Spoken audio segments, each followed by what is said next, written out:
trying new things with technology, and it's a little wonky. So hang on one second while I get my stuff together.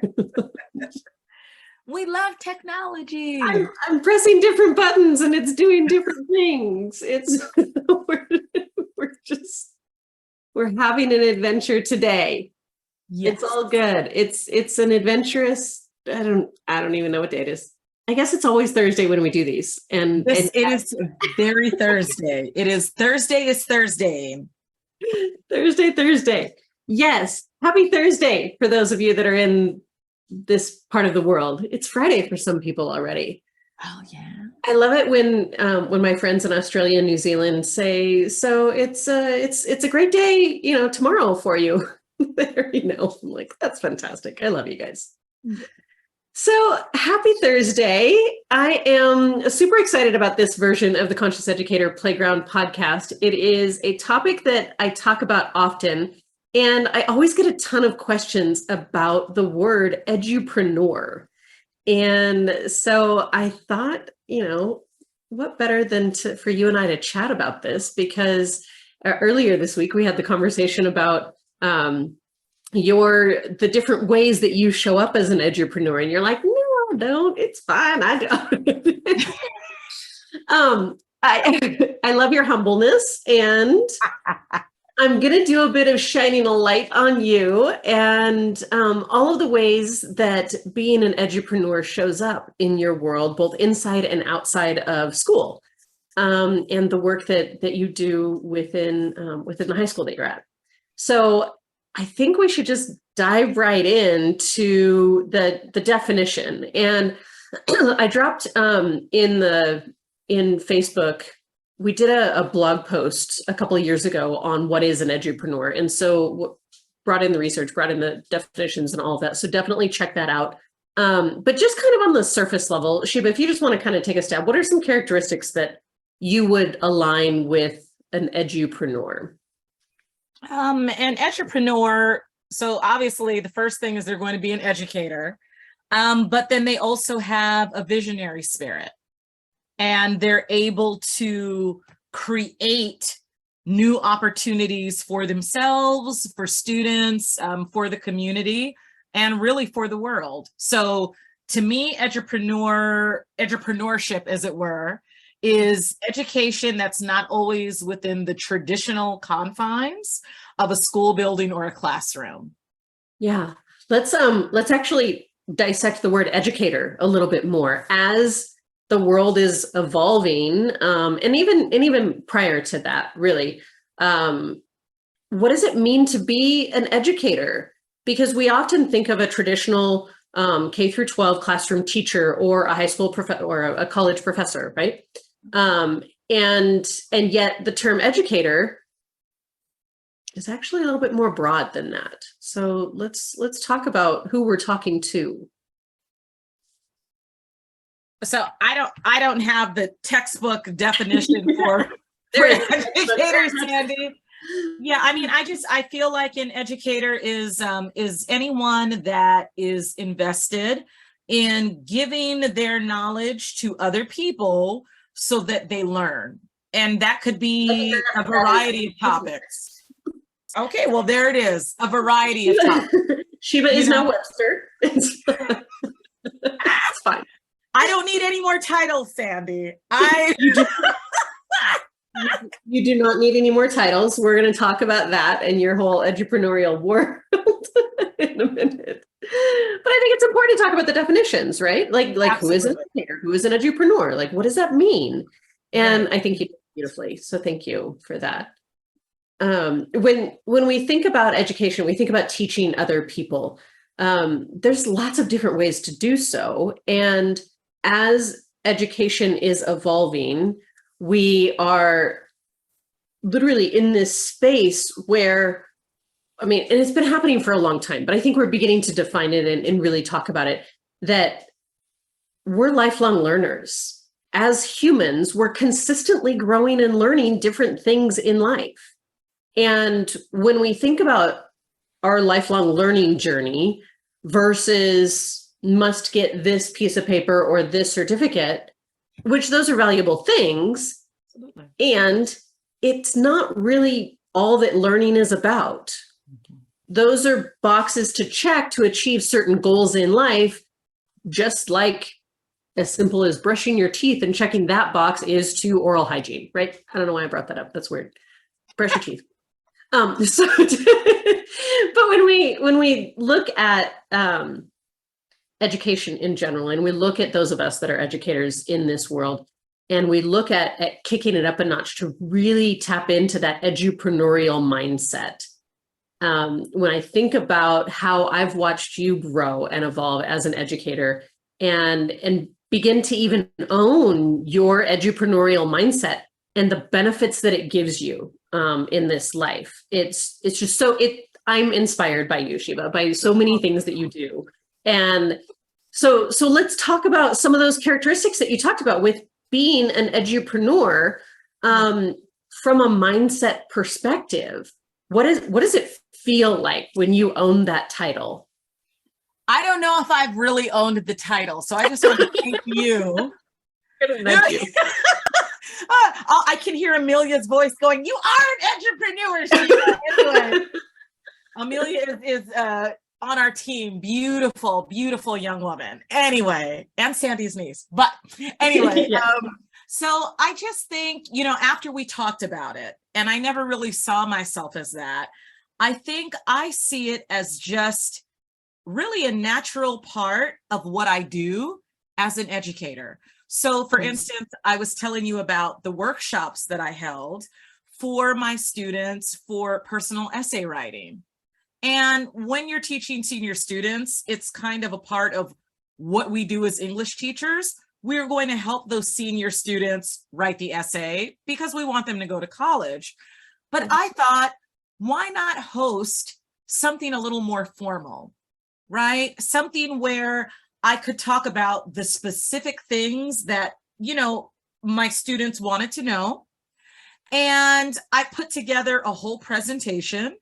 So for maybe about 35 minutes, I just walk them through all of the things they had questions about because I had asked them in classes what they needed. And then maybe 45 minutes after that, we were able to have one-on-one conferencing. And that's usually something that would be done maybe in a school setting. It would be more formalized. You'd have to, have kids sign up. But I was able just to do this in my own space. I invited other students. All they had to do was just be seniors. And I had maybe about, for something that I did within a week, I had maybe about 15 or 16 kids show up. But That's awesome. Which is great, because sometimes no one shows up to the party. But for 50, no one ever shows up. And we party by ourselves. It's fine. Exactly. And yeah, no, it's cool. But I figured even if one student just showed up. So I guess how it felt, Sandy, or how entrepreneurship feels is just, like I said, having the vision and expanding that vision outside of the classroom in order to help our students or our audience, whatever it is that we're doing. Yeah.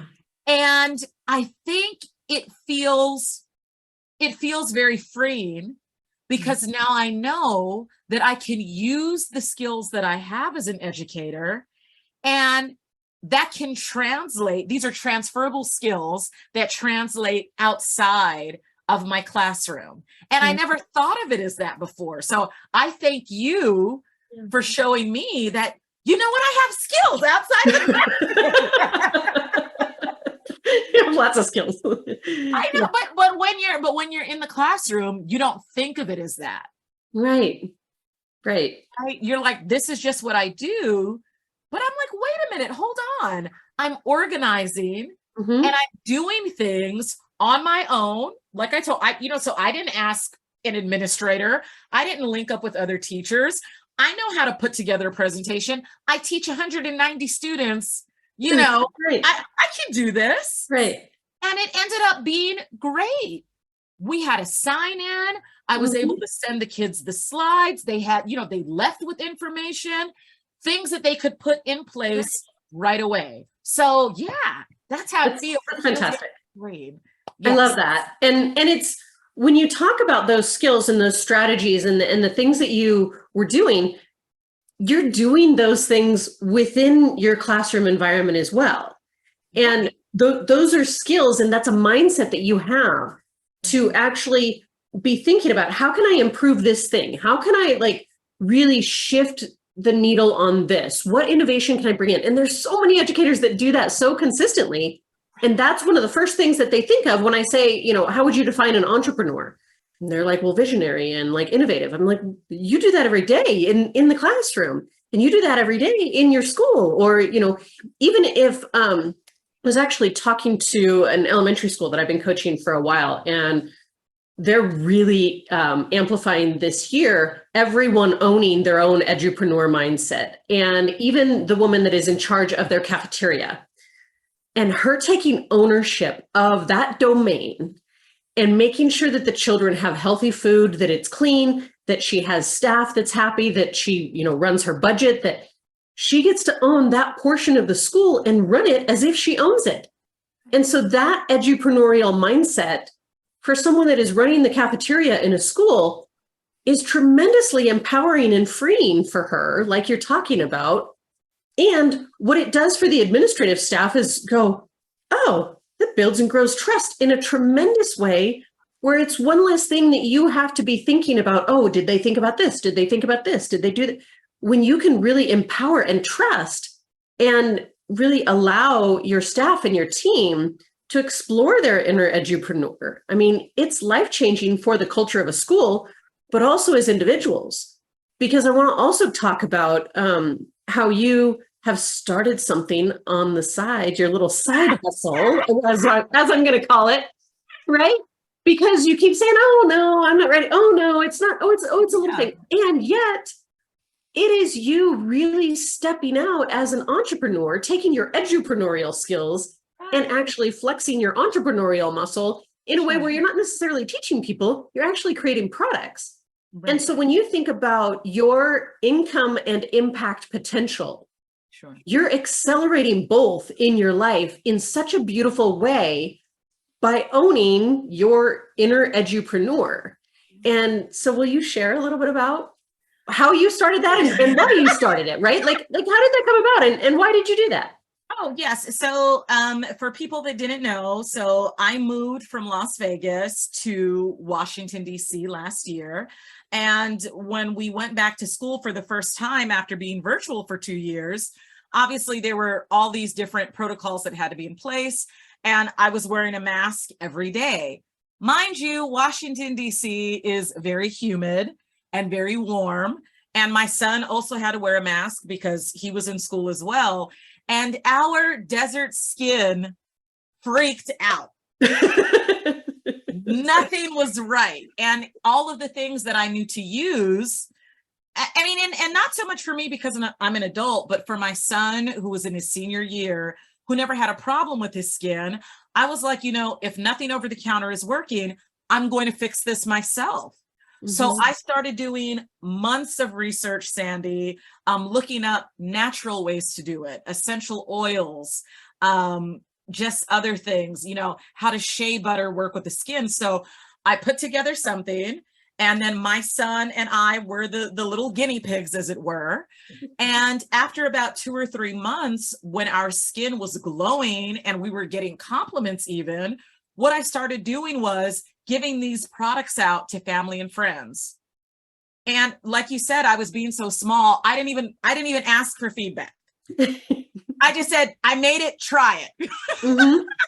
And maybe within a few weeks, they were like, oh my gosh, I need to have more. And so what I did is I ended up getting my business license.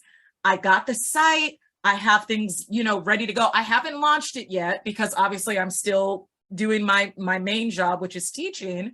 But I just figured if this is something that helped me and it's helped so many of the people that I love, and so I've been selling offline and they're willing to buy this stuff, why not be able to help support me and my kids that are still in college? Because like you said, I have all of the skills. I know about time management. I know about planning. I know about having enough foresight to see all of the things that might go wrong or could go wrong. Being a classroom teacher, I know how to be flexible. So even when things aren't always going the way that I want them to go, I know how to shift, right, my mindset or whatever strategies I'm using to make things work. So that's what I'm doing. It's fantastic. I had no idea I was being an entrepreneur. That's how I was when I first became an entrepreneur, and someone said that. I'm like, I'm not an entrepreneur. It's like, you kind of are. just own it. And when you think about those roles and those titles and those coats that we wear, it's like, ooh, this kind of feels good when I wear it, right? And we have other roles in life that we wear, and it's like, I don't want this role, like, or maybe I don't want this role today. Like, I've had days being a mom where I'm like, I don't want to be mom today. I don't want to be mom today, but I can't take that role off. I am like, that's true. But that role of entrepreneur and edupreneur is one that is like you said, it's empowering, it's freeing, it allows you this space to, for me, it's relying on myself and knowing that I trust myself to live aligned with my values, to live in integrity, to do what I say I'm going to do, to show up, to have a standard of excellence that is really all about me and my standards, right? My own expectations for how I engage with other people. And do I make mistakes? Absolutely. Have I, forgotten about something? Have I needed to apologize and make amends? Absolutely. I'm human, as is everyone else. And we all do. And at the same time, the ability to really think forward about the impact and the income that can be made by really having that edupreneurial mindset that is not necessarily solely tied to being paid by an organization or a corporation. It can be, and you can be very successful in that place. And oftentimes those staff members, licensed and otherwise, who are of that edupreneurial mindset, often get promoted, often are the ones who grow into leadership roles, who actually advance their own personal revenue. And so when we think about the foundational components of it, it's that this is so cliche, that can-do attitude. And yet it's important, right? You want to know that you can count on someone who does what they say they're going to do. And that is part of being an edupreneur, is that that you can rely on yourself. And therefore, when you say you're going to do something, you do it. And you're not waiting for someone to give you permission. You just know that it's right. And so you're going to do it. You putting on the event for the seniors and really helping them you just knew that it was the right thing to do to support them and to inspire and influence them for this next chapter of their lives. And so you just did it. You didn't ask permission, like you said, and you didn't really have anyone else to measure your standard of excellence. You did it in a way where you felt good about the product that you were delivering, the service that you were delivering, in order to serve those that showed up to your party. Right? And so all of these ways, and Rosie, I see that you're here with us live. If you want to come on video with us, Rosie, please raise your hand. And I'm happy to bring you on video if you have any questions or want to weigh in, or feel free to drop anything into the chat. We've got some people have joined on the webinar and are here in the background with us that I can bring on video. Others are watching via Facebook Live, and I can't bring you on video. The technology doesn't work that way. But definitely type in the chats and let us know if you have any questions. And I'd also love to hear from all of you, like, what are you most proud of about your own edupreneurial mindset? And even if you hadn't thought of your mindset as edupreneurial, I would encourage you to really kind of think and reflect and go, you know what, in what ways am I being innovative? Am I leading from my position of strength? Am I taking some risks? Am I, like, what are the other words? I'm missing them, Sheila, from what you said. I'm like, so many things, right? So many things. And I really think, like when we were talking about this, either it was last week or no, the week before, but really just getting out of your comfort zone. Because like you said, taking risks, that's really tough. And you really have to lean into your own intuition. Yeah. which I'm finding, like you said, if it feels right, Mhm. well, why can't we, we trust other bosses, right? Or the entities to pay us or to do whatever. Why wouldn't we trust ourselves? Yeah, exactly. Yeah. And that self-trust is huge. Yes. And when it shows up and we embrace it like a warm hug, oh, this is having fun. And then that's when you get that sensation of freedom, like, Right. got this. Yeah. Yeah. And if more educators showed up with that feeling, what would that be like for the culture of our schools? Oh, it would change everything. I think that with educators being empowered Mhm. and the people in charge who aren't even in classrooms, they saw that these educators knew their power and understood what they could do. I Mhm. think that you would see educators be more respected as well. Mhm.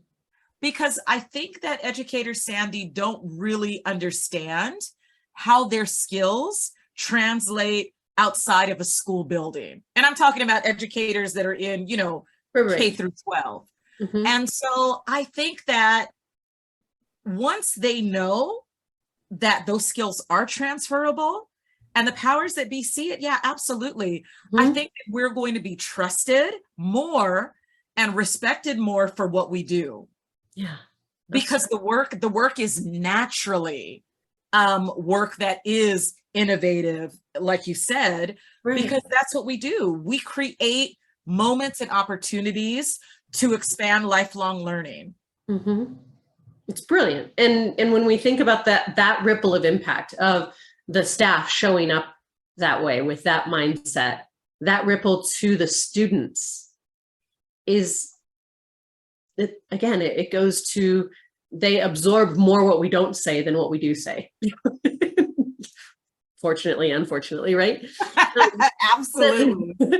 but think about that. I mean, think about the the students who would benefit from everyone having that mindset. And I think about my partnership with the Genius Group and my nonprofit Genius School US and the work that we do in our Genius camps, and really creating these personalized learning pathways. And in the Genius Camp, which is a 2-day show up, step up, and give back, we do tap into their natural brain wired strengths and show them, who they naturally show up as and how they can step up in teams and leverage each other's natural brain wired strength and how they can be innovative. And then we teach them about the global sustainability goals and how they can really think globally and act locally to create a community-based project. And those are entrepreneurial skills that these children will carry forward with them for life. And like, I'm so passionate about the work that we're doing, and it's so exciting. We're doing some kickoff events coming up soon, both in Nevada and in Florida for the nonprofit. And so stay tuned for that information coming out. But there's so much when we think about being entrepreneurs. And my mentor, Roger James Hamilton, really talks about the next wave of industry is entrepreneurism. And if we as educators are on the same page and we're showing up as edupreneurs, then we're really equipping the next generation to be entrepreneurial minded. And maybe they're going to be intrapreneurs, which means an entrepreneur mindset working inside a company. But it's those skills that you said, they're transferable, and they're really what creates this foundation for us to thrive and find our values alignment and find that trust, and really be able to not only celebrate who we are, but celebrate our teams, and let's get innovative together. I think that that's the name of the game for the future of education is we get to really be thinking forward and release the past that no longer serves us.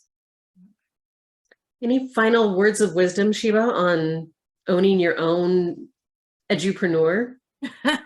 I will just say, don't be afraid. If you have an idea, do it, right? The worst thing is that it doesn't work out.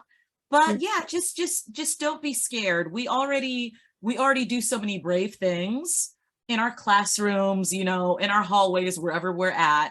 And if you have a great idea that happens outside of that setting, it's okay to lean into it.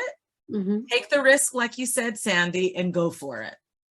Absolutely. I think those are amazing final parting words. Take the risk and go for it. Just do it.